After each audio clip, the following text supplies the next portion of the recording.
Please मुझे बात करने का भरपूर मौका दीजिएगा। ये वो न्यूमेरिकल में जो आपने मुझे कल दिन में भेजे थे और कल रात भर जो बच्चे न्यूमेरिकल देखते रहे वो मैंने अभी तैयार नहीं करे। ओके, आप 41वां क्वेश्चन है, इसमें लिखा हुआ है 40 gram aluminium. 40 gram aluminium react with 80 gram sulphuric acid. और आप जाने तो इक्वेशन को देखें, एल्युमिनियम और सल्फ्यूरिक एसिड का रिएक्शन हो रहा है और बन रहा है एल्युमिनियम सल्फेट। तो 40 ग्राम एल्युमिनियम और 80 ग्राम सल्फ्यूरिक एसिड रिएक्ट हो रहे हैं। ओके सर, आपसे कह रहे हैं फाइंड आउट और बताइए mass of aluminium sulphate. Numerical excess reactant का आया। चलिए जल्दी जल्दी जिनका हाथ चलता है जल्दी से बताइए। सबसे पहला काम इक्वेशन सॉल्यूशन की है। 192 जल्दी से बता दीजिए। 2 दफा करनी है 54 ग्राम एल्युमिनियम सल्फेट है ना बेटा। और उसके बाद देयरफॉर 40 ग्राम एल्युमिनियम वो 253.33 ग्राम होगा। ओके, एक दफा कैलकुलेशन हो गई। आप दूसरी बार कैलकुलेशन कैसे करोगे? दूसरी बार कैलकुलेशन कैसे करेंगे? सिमिलरली जी 196 ग्राम sulphuric acid produce 342 gram aluminium sulphate और 1 ग्राम से बनेगा 342 अपॉन 196 ग्राम एल्युमिनियम सल्फेट। और बताओ बेटा सल्फ्यूरिक एसिड कितना है? 80। तो क्या करोगे? देयरफॉर 80 ग्राम से बनेगा एल्युमिनियम सल्फेट इतना। अजीब बात है, जो ज्यादा है वो कह रहा है मैं कम बनाऊंगा और जो कम है वो कह रहा है मैं ज्यादा बना सकता हूँ। तो हमें रिएक्टेंट के कम ज्यादा होने से कोई लेना देना नहीं है। हमें सिर्फ ये देखना है कि कौन सा प्रोडक्ट, कौन सा रिएक्टेंट है जो प्रोडक्ट कम बना रहा है। तो बताओ बेटा कौन सा रिएक्टेंट है जो प्रोडक्ट कम बना रहा है? तो ये सल्फ्यूरिक एसिड। तो सल्फ्यूरिक एसिड से प्रोडक्ट कम बन रहा है। तो इसका मतलब सल्फ्यूरिक एसिड लिमिटिंग रिएक्टेंट हुआ है ना बेटा। और लिमिटिंग रिएक्टेंट से जो प्रोडक्ट मिलता है वही हमारा आंसर होता है। तो लिमिटिंग रिएक्टेंट से जो प्रोडक्ट बना वो हमारा आंसर आता है।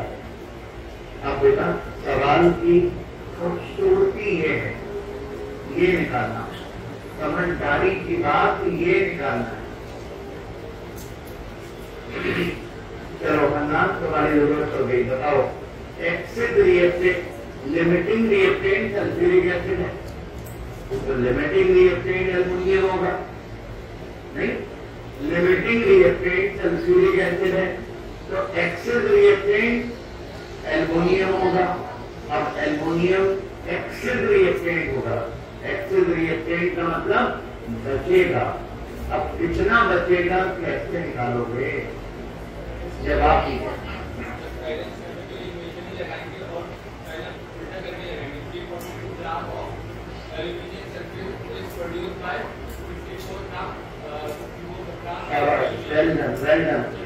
बच्चा जो कहना चाह रहा है वो ये कहना चाह रहे हैं कि पता ये करेंगे कि कितने ग्राम जो एल्युमिनियम सल्फेट बना है, इसको बनाने में एल्युमिनियम का कंट्रीब्यूशन कितना है। मतलब कितना प्रोडक्ट कितने एल्युमिनियम ने बनाया है। ये तो पता चल गया कि कितना प्रोडक्ट 80 ग्राम सल्फ्यूरिक एसिड ने बनाया है।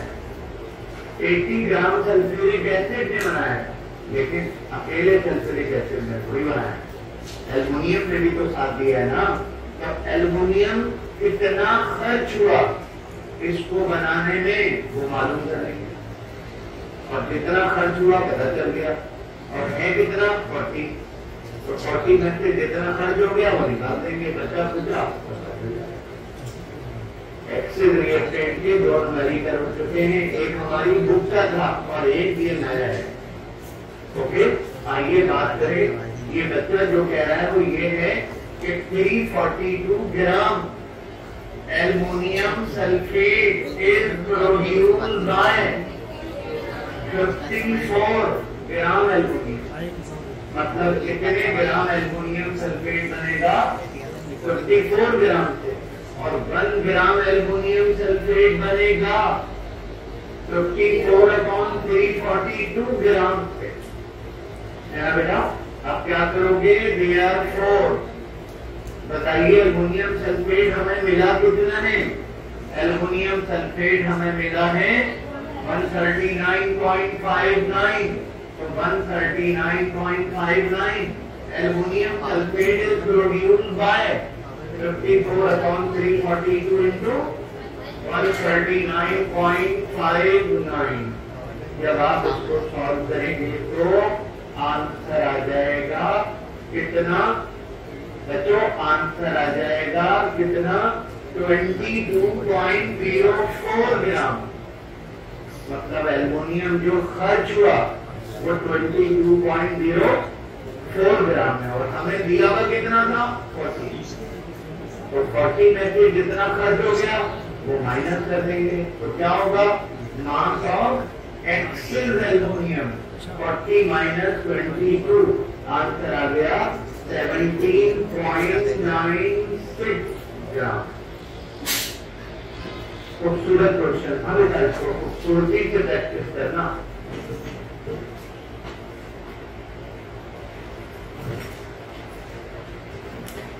ओके, रह गया है वो घर जाके खुद से करना। अगर अल्लाह ने दिमाग दिया है तो खुद से करना, और नहीं दिया तो देख कर लीजिएगा। कल वाले तमाम पूरी क्लास कल वाली आपको मैंने भेज दी है, आज वाली आज भेज दूंगा, और ये काम घर जाके निपटाना। क्वेश्चन नंबर 42, इसको समझाने की डिमांड बच्चों की पता नहीं कितने महीनों पुरानी है। कोई बात नहीं, ये मेरे नोट्स का एवोगैड्रोज नंबर के जो न्यूमेरिकल हैं मेरे नोट्स में 17 नंबर पे लिखा हुआ है। ठीक है, अच्छा, किसी कॉलेज के पेपर में आया हुआ है तो किसी बच्चे ने मुझे दिया। कोई बात नहीं, करते हैं। अब आप ज़रा जल्दी से मुझे मेरी बातों का जवाब देंगे। 2-3 बातों का जवाब दीजिएगा। आपसे कह रहे हैं a sample of magnesium bromide. जवाब देना बेटा। मेरे पास मैग्नीशियम ब्रोमाइड है। अच्छा, मैग्नीशियम ब्रोमाइड, एग्री? ज़रा मुझे बताइए मैग्नीशियम ब्रोमाइड में मैग्नीशियम कितने हैं? 1। मैग्नीशियम ब्रोमाइड के एक मॉलिक्यूल में मैग्नीशियम आयन कितने हैं? 1। और मैग्नीशियम ब्रोमाइड के एक मॉलिक्यूल में ब्रोमाइड कितने हैं? 2। सामने पड़ा हुआ है सब कुछ, कोई ऐसी रॉकेट साइंस थोड़ी है। मैग्नीशियम ब्रोमाइड का अगर एक मॉलिक्यूल हो तो उसमें मैग्नीशियम 1 होगा और Br 2 होंगे। अब एक बात सुनो, जवाब देना। सपोज करो मेरी मुट्ठी में मैग्नीशियम ब्रोमाइड भरा हुआ है। कितना मुझे नहीं पता, पूरी मुट्ठी भरी हुई है। प्लीज़ बेटा मुझे सुन लो, बेटा सुन लो, मेहरबानी हो। मेरी मुट्ठी में मैग्नीशियम ब्रोमाइड भरा हुआ है। ओके, कितना भरा हुआ है मुझे नहीं पता, बस मुझे एक बात पता है, मेरी मुट्ठी में जितना भी मैग्नीशियम ब्रोमाइड भरा हुआ है ना, उसमें बेटा ब्रोमाइड जो है वो 3.62 इंटू 10⁻²4 है। मेरी मुट्ठी मैग्नीशियम ब्रोमाइड से भरी हुई है। इसमें मैग्नीशियम ब्रोमाइड के कितने मॉलिक्यूल हैं मुझे नहीं पता। मैग्नीशियम ब्रोमाइड का मास कितना है मुझे नहीं पता। बस मुझे एक बात पता है कि मेरी मुट्ठी में जो मैग्नीशियम ब्रोमाइड भरा हुआ है उसमें ब्रोमाइड इतने हैं। सही है? कौन बता सकता है? मैग्नीशियम आयन कितने होंगे?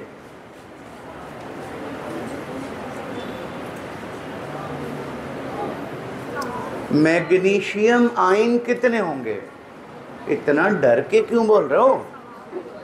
अंधे को भी नजर आ रहा होगा कि Br अगर 2 हैं तो मैग्नीशियम 1 है, तो जितने Br होंगे मैग्नीशियम आयन उसका हाफ होंगे। ये तो कोई बात ही ना हुई। तो आपसे कह रहे हैं a sample of magnesium bromide contain 3.62 into 10 power 24 Br negative ion. और आपसे कह रहे हैं calculate number of magnesium ion. Magnesium ion निकालना है, तो ये तो बच्चों वाला खेल है। तो जब सॉल्यूशन करेंगे तो ब्रोमाइड आयन को डिवाइडेड बाय 2, डिवाइडेड बाय 2 का मतलब हाफ, इसको हाफ कर देंगे, इसको हाफ कर देंगे तो मैग्नीशियम आयन पता चल जाएंगे। ये तो कोई ख़ास बात नहीं है, ख़ास बात इसके बाद है। और ख़ास बात ये है कि calculate mass of sample, sample का मास निकालना है। तो जल्दी से बताइए, आपको इस सवाल में गिवन क्या है? Number of Br negative ion है ना बेटा? और किसके Br negative ion? Magnesium bromide के। क्या आप में से कोई मैग्नीशियम ब्रोमाइड का मोलर मास बता सकता है? बताओ बेटा। मैग्नीशियम 24 और ब्रोमीन 80, 2 160, ये बन गया 184 ग्राम पर मोल। तो मैग्नीशियम ब्रोमाइड का मोलर मास ही आ गया। बस, इसके अलावा तो कुछ भी गिवन नहीं है। आपसे कह रहे हैं कि number of magnesium ion calculate करो और मास ऑफ सैंपल। बच्चों, मास ऑफ सैंपल जल्दी से बताइए, नंबर ऑफ मैग्नीशियम आयन कैसे निकालूं? अभी तो बताया था, Br negative ion upon 2। Br negative ion को 2 से डिवाइड कर दिया तो बच्चों मैग्नीशियम आयन पता चल गए कि मैग्नीशियम आयन इतने होंगे। ठीक है बेटा? चलिए, अब कौन बताएगा? Mass of sample, mass of sample. Sample मतलब मैग्नीशियम ब्रोमाइड। मेरा गुड्डा, ऐसा नहीं हो सकता कि आपको ये ना पता हो कि मास निकालने का फार्मूला होता है। मास निकालने का फार्मूला होता है क्या? नंबर ऑफ मॉलिक्यूल अपॉन, बोले भाई, number of molecule upon Avogadro's number into molar mass. अल्लाह रहम करे आपकी तैयारी का, आपको कुछ याद नहीं आता। ऐसा लग रहा है जैसे पढ़ कर आपने कहीं पर डबोया है। चलो खैर, तो बात ये कर रहा था मैं आपसे, मास निकालना है। मेरा बेटा, मास का फार्मूला हमने चैप्टर 1 में पढ़ा था। अब मुझे बताइए, एवोगैड्रोज नंबर तो पूरी दुनिया को पता है, मोलर मास आपको भी पता है, नंबर ऑफ मॉलिक्यूल नहीं पता। नंबर ऑफ मॉलिक्यूल जब तक नहीं होंगे, जब तक मास नहीं निकल सकता। बताओ क्या करो? बताओ क्या करो?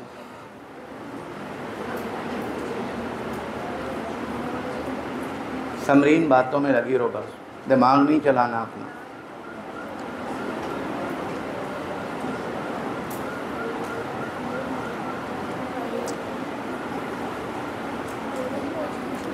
बच्चों जी कुछ बोलेंगे? जोर से बोलिएगा, शाबाश।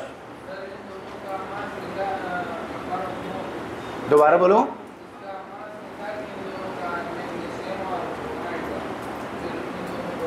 अच्छा, हन्नान ये कह रहे हैं कि मैग्नीशियम आयन पता चल गए, इसका मास निकालो। और Br नेगेटिव आयन तो पता है पहले से, उसका मास निकालो और दोनों के मास को प्लस कर दो।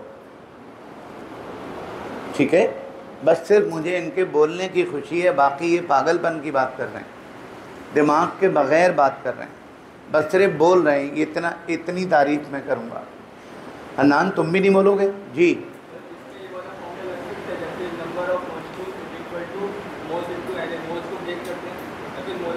मोल का है? अच्छा, तो आप दिमाग क्यों नहीं लगा रहे, फार्मूले लगाए जा रहे हो।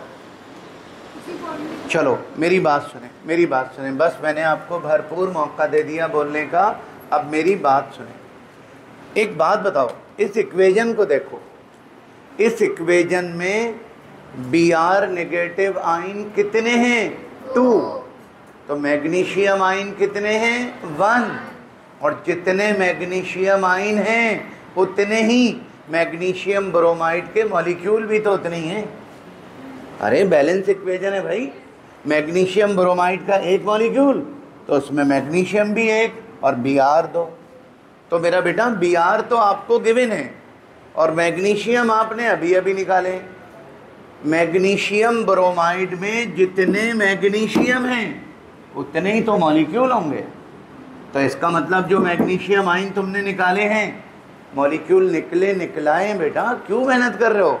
तो जितने मैग्नीशियम हैं उतने ही मैग्नीशियम ब्रोमाइड के मॉलिक्यूल भी होंगे। तो बताओ क्या करूं, फार्मूला लगाएं, mass is equal to number of molecule upon number of molecule into molar mass upon Avogadro's number.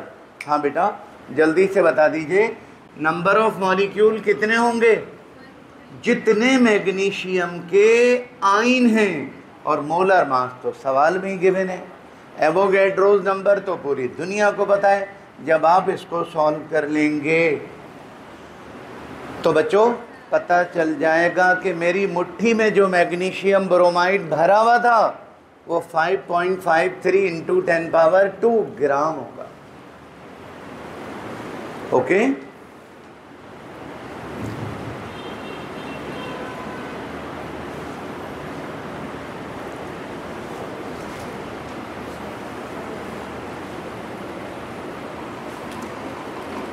चलें, अगर आपने समझ लिया है तो घर जाकर इसको खुद से ट्राई कीजिएगा बच्चों, खुद से ट्राई कीजिएगा।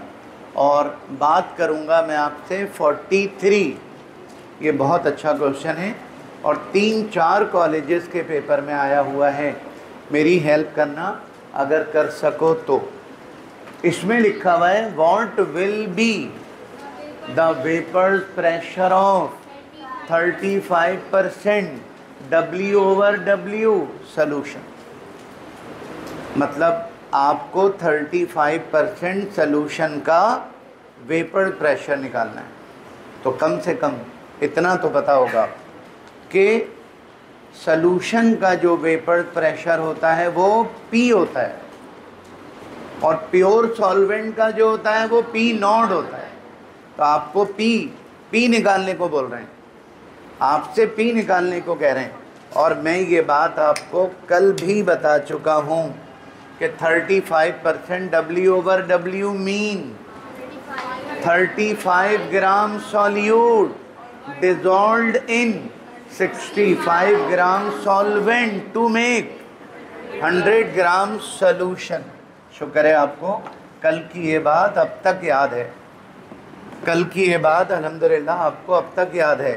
इसका मतलब अगर 35% W/W सॉल्यूशन है तो इसका मतलब ये हुआ कि 35 ग्राम इसमें सॉल्यूट होगा और 65 ग्राम इसमें सॉल्वेंट होगा, है ना बेटा, और पूरा सॉल्यूशन 100 ग्राम होगा। तो 35% बताने से ये 3 बातें पता चल गई, है ना बेटा। ओके, आगे सुनो, आगे लिखा हुआ है आपको 35% सोल्यूशन की कंसंट्रेशन गिवन है और आपसे कह रहे हैं सोल्यूशन ऑफ यूरिया। अच्छा, मतलब यूरिया का सोल्यूशन है, मतलब इसमें सॉल्यूट यूरिया है, तो 35% यूरिया सोल्यूशन है। और आगे दिया हुआ है एट 27 डिग्री सेंटीग्रेड, और यूरिया का मोलर मास आप निकाल सकते हो। यूरिया गुड्डे ऐसा होता है, इसको कहते हैं यूरिया। अब आप खुद ही फैसला कर लो इसको देखकर। Nitrogen 14, hydrogen 2, carbon 12, oxygen 16, nitrogen 14, hydrogen 2, ये बन गया 60। तो सॉल्यूट का मोलर मास 60, यूरिया का मोलर मास 60, और आपको गिवन है the vapours pressure of pure water. Pure water मतलब सॉल्वेंट, प्योर वाटर मतलब पी नॉट। आपको प्योर वाटर का वेपर प्रेशर गिवन है, और कितना 17.5। और आपसे बोल क्या रहे हैं, आपसे कह रहे हैं कि सॉल्यूशन का वेपर्स प्रेशर मालूम करो, सॉल्यूशन का वेपर्स प्रेशर मालूम करो। और मैं समझता हूँ कि आपको इतना तो पता होगा कि P is equal to P naught X2। बस इतनी सी बात दिमाग में रखने की है। तो P निकालना है, P नॉट हमें गिवन है, X2 निकालना है। X2 मतलब सॉल्यूट का मोल फ्रैक्शन। सॉल्यूट का मोल फ्रैक्शन, सॉल्यूट का मोल फ्रैक्शन कैसे निकालोगे? सॉल्यूट के मोल अपॉन दोनों के मोल, सॉल्यूट के मोल अपॉन टोटल मोल। तो आपने सॉल्यूट का मोल फ्रैक्शन निकालना है, वेपर प्रेशर तब निकलेगा। तो बच्चों 35% W/W urea solution present, 35 gram urea in 100 gram, total 100। दोबारा बोले, वो तो सॉल्वेंट का था।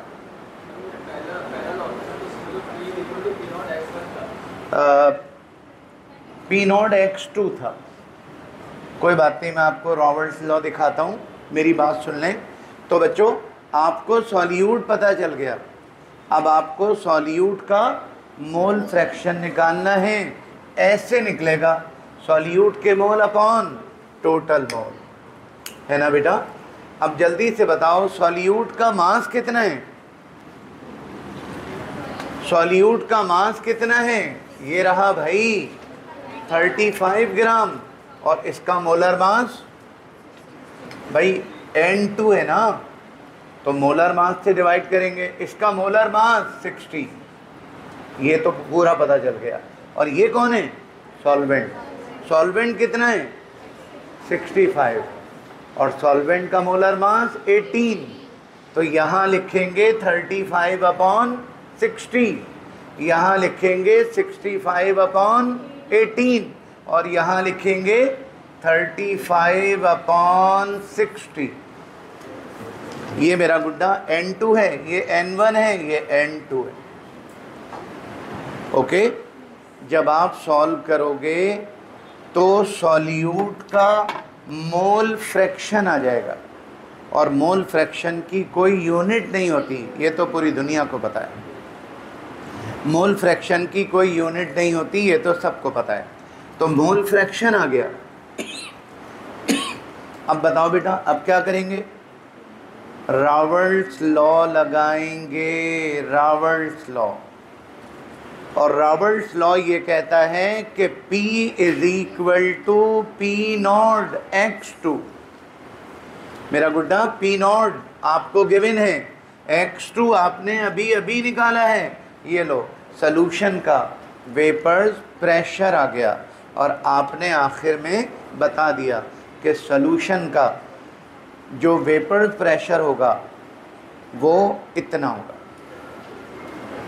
प्योर सॉल्वेंट से कम होता है। प्योर सॉल्वेंट का तो ज़्यादा होता है।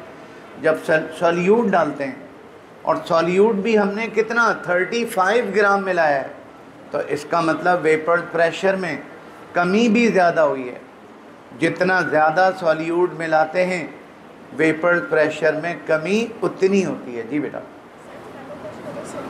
दोबारा बोलें।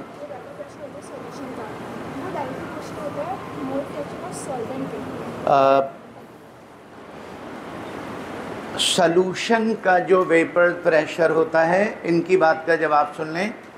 सॉल्यूशन का जो वेपर प्रेशर होता है, ये कह रही हैं वो डायरेक्टली प्रोपोर्शनल होता है सॉल्वेंट के।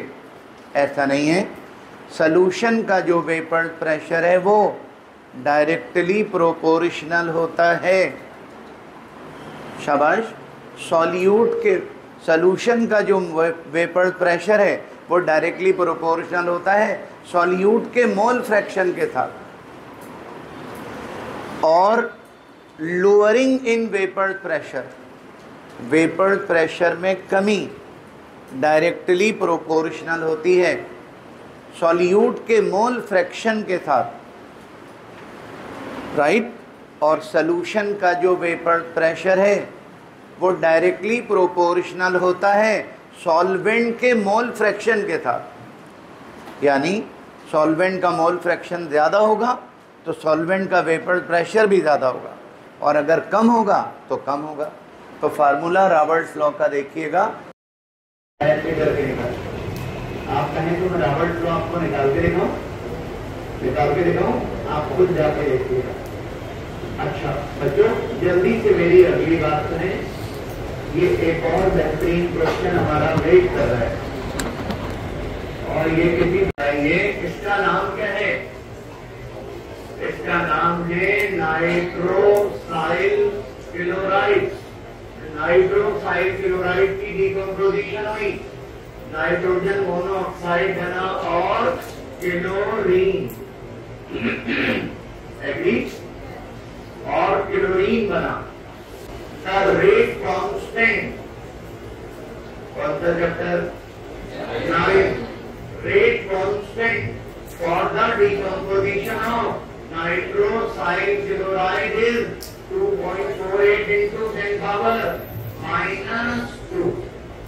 रेट कांस्टेंट आपसे कह रहे हैं calculate the initial rate of reaction. Rate of reaction निकालना है। When initial concentration of reactant की initial concentration ये है मोल पर dm², और आगे लिखा हुआ है what will happen the rate of reaction, यानी पहले रेट ऑफ रिएक्शन निकलवा रहे हैं और उसके बाद दोबारा कह रहे हैं क्या what will happen to rate of reaction if concentration of reactant is doubled। अगर रिएक्टेंट की कंसंट्रेशन डबल कर दें तो फिर दोबारा निकालें। पहले एक दफा निकाल दें, फिर दोबारा की बात में देखेंगे। जरा जल्दी से मुझे बताइए क्या करूं? रेट एक्सप्रेशन लिखेंगे, dx/dt is equal to k, और कंसंट्रेशन ऑफ NaCl की पावर 2। समझे? बताओ बेटा, रेट निकालना है, के गिवन है, जवाब भी गिवन है, और कंसंट्रेशन भी गिवन है। के की जगह के, कंसंट्रेशन की जगह कंसंट्रेशन लिख दिया, रेट ऑफ रिएक्शन पता चल गया, मोल पर डेसीमीटर क्यूब इंटू सेकेंड, मोल पर डेसीमीटर क्यूब इंटू सेकेंड। ठीक है? अब बताइए, अब आपसे क्या कह रहे हैं? रेट दोबारा निकालने को कह रहे हैं बच्चों, रेट दोबारा निकालने को कह रहे हैं। इसका मतलब क्या हुआ बच्चों? रेट दोबारा निकालना है, और रेट दोबारा निकालना है कंसंट्रेशन को डबल कर, है ना। और कंसंट्रेशन को डबल करके जब रेट निकालेंगे, देखते हैं कि कंसंट्रेशन को डबल करके रेट कैसे निकलता है और कितना निकलता है। बच्चों अगर कर सको तो हेल्प करना, और मेरी हेल्प करने का मतलब आप अपनी हेल्प कर रहे हो। चले जरा सुने मेरा बेटा, क्या ये बात दुरुस्त है? कहाँ से पता चल गई? यहाँ से। रेट डायरेक्टली प्रोपोर्शनल है NaCl की कंसंट्रेशन के साथ। मेरा बेटा hand if concentration of NaCl is doubled, concentration doubled. Concentration थी कितनी? 0.65, तो डबल कितनी हो जाएगी? 1. मेरा बेटा 1.30 m। आप 2 से मल्टीप्लाई करके देख लो यार, ये भी कोई मल्टीप्लिकेशन है? 0.65 का डबल ये होगा शायद, चेक कर लिया। अच्छा, तो अगर कंसंट्रेशन को डबल कर दें तो कंसंट्रेशन ये हो गई। If concentration is doubled, the rate will be, बताना नहीं है, निकालना है। बताओ बेटा, फार्मूला क्या होगा? dx/dt is equal to k, concentration of NaCl the whole square, और dx/dt k कितना है? k मेरा बेटा 2.48 इंटू 10⁻⁻², और कंसंट्रेशन 1.30 द होल स्क्वायर। अगर आप सॉल्व करके जवाब दे दें,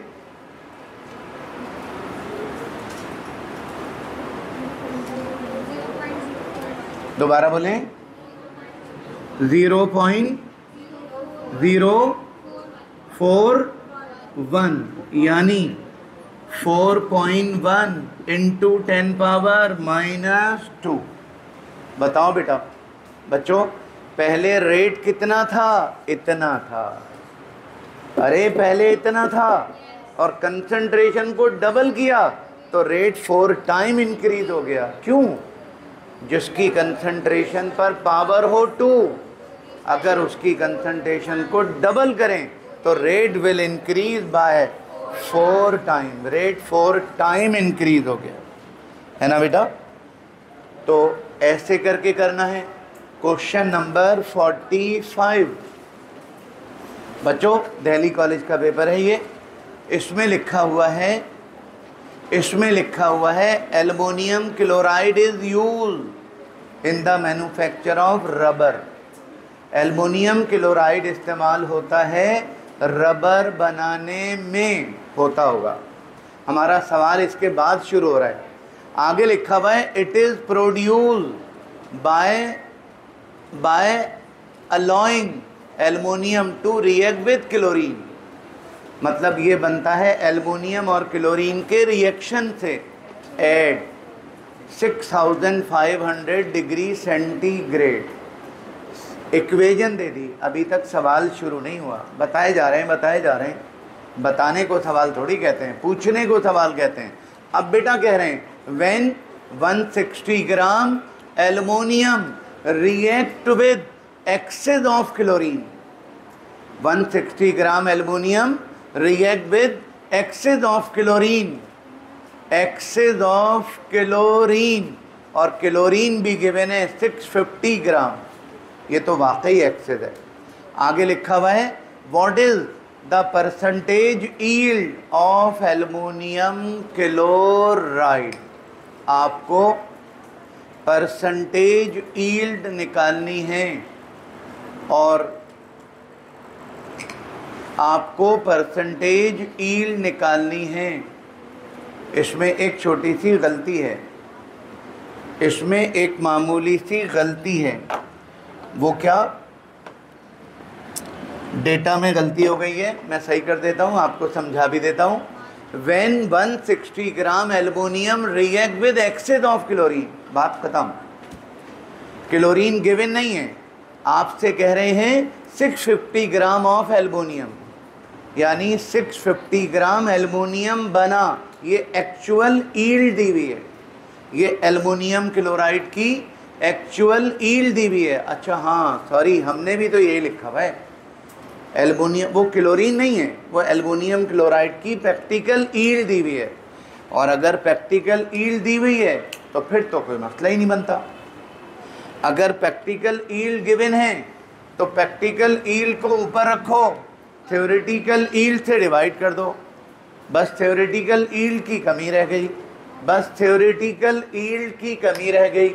और थ्योरेटिकल ईल्ड हम मास मास रिलेशन लगा के निकालते हैं।